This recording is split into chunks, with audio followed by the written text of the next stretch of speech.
The Snow Child, retold by Freya Littledale and illustrated by Barbara Lavallee. Oh, I like this one. This is a Russian folk tale.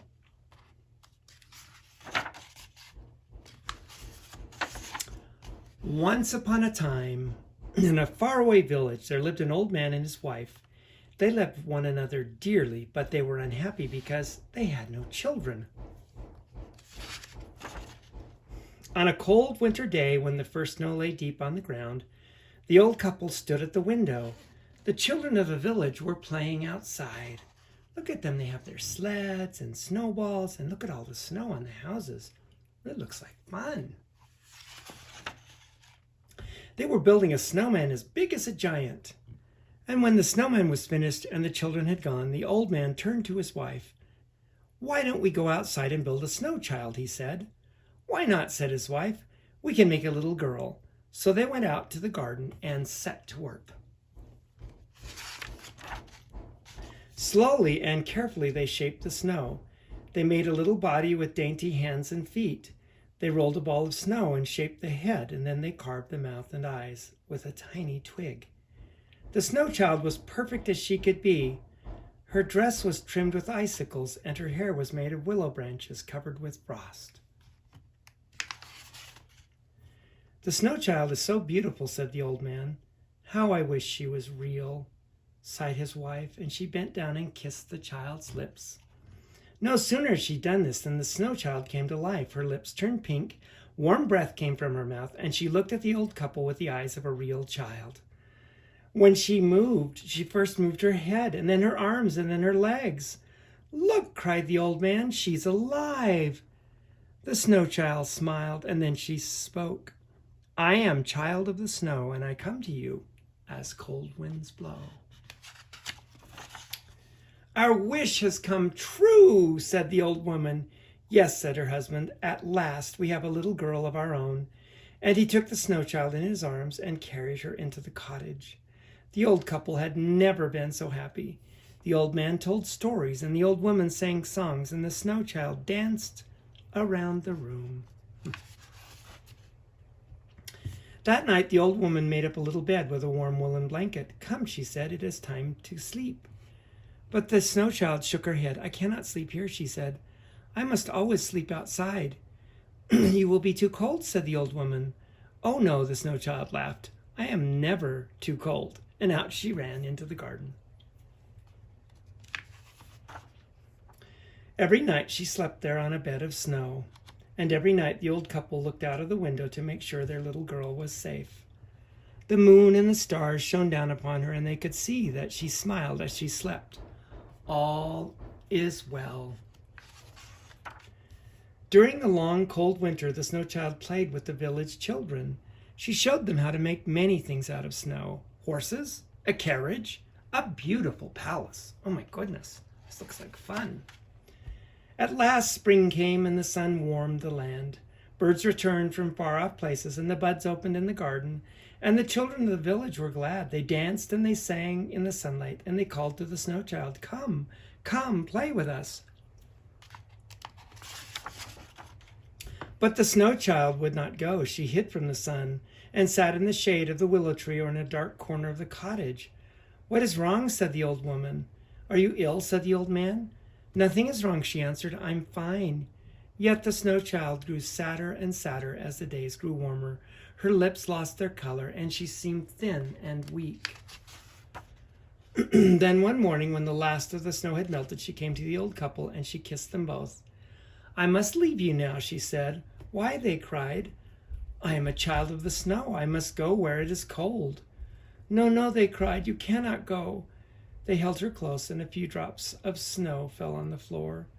Quickly she slipped from their arms and ran out of the door. "Come back," they called. "Come back to us." But the snow child was gone, and the old couple wept. They thought they would never see her again. All summer long the children played, the birds sang, the flowers bloomed around the cottage, but the old man and his wife could only think of their little girl. Then the following winter, when the first snow fell, the old couple looked out of the window, and there in the garden stood the snow child. They rushed outside and they kissed her.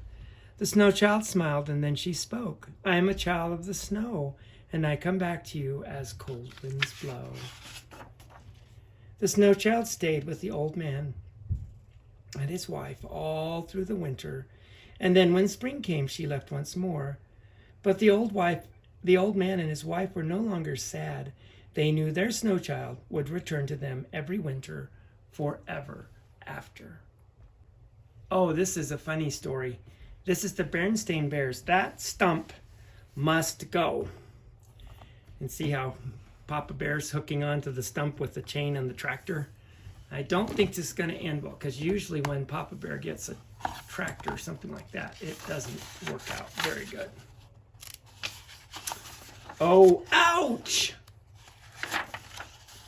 That small stump hurt my toe. That small stump has got to go. Help, help, the ground just shook. What happened? I'm afraid to look. Ooh, he's chopping that stump out. Papa Bear has hurt his toe. Papa says that stump must go. That stump is small, Papa Bear. Why not just leave it there? It must go, small or big. To remove it, I will have to dig. Oh, how far is he going to dig? And dig and dig and dig and dig. Oh my goodness. You're a good digger, Pop, but that stump is just small on top. Underneath, it's pretty big. Oh my goodness. Whew, that's huge. That does not matter, not at all. I'll get it out, roots and all. Don't worry, friends, you heard Papa Bear. He'll get it all out of there. And when he starts, he does not stop. That's one good thing about my Pop. My Pop is strong, he pulls hard, and he pulls those roots out of our yard. Oh my goodness. But they go lots of places, don't they? See, he pulled so hard the roots are gone from our yard. Uh-oh, they pulled the side of the house open. Wow, a tougher stump you'll never face. Can you remove it from its place? It just sprung back, it looks like. What's he gonna do now? I must go after it. No stump, no roots can make me quit. To remove a stump, you dig and chop. To get it out, you must not stop. Oh my goodness, look at where he's going now. And everybody's having to repair every place he's been. This isn't gonna end well. Papa says he will not stop. No stump, no roots can stop my Pop. Oh my goodness, now it's getting bigger and bigger and longer. Psst, psst, Papa Bear, roots and all, that stump's still there. Uh-oh, now the roots got Papa Bear. What's he gonna do now? But not for longer, not much longer. It may be strong, but dynamite is much, much stronger. Ooh, do you think dynamite's a good idea? How many of you think dynamite's a good idea? Yeah, you're right. It's not a good idea. Kerwhump! He blows it up. And what does he do? Do you think the stump's gone? Should we see? Uh-oh. Papa Bear, that was some kerwhumping, but it did not seem to hurt the stump. The stump is strong, I do not doubt, but this machine will get it out. He's got a steam shovel. Oh my goodness. I said it before because it is so. That stump, those roots, that mess must go! And he lifts it up out of the ground. Do you think he really gets it out this time?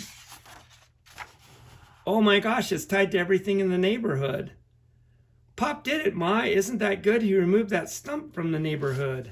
Uh-oh, Mom's not happy, I think. Do you think everybody's happy with him removing that stump now? Ooh, dear. The end. All righty. Love you guys. Good night.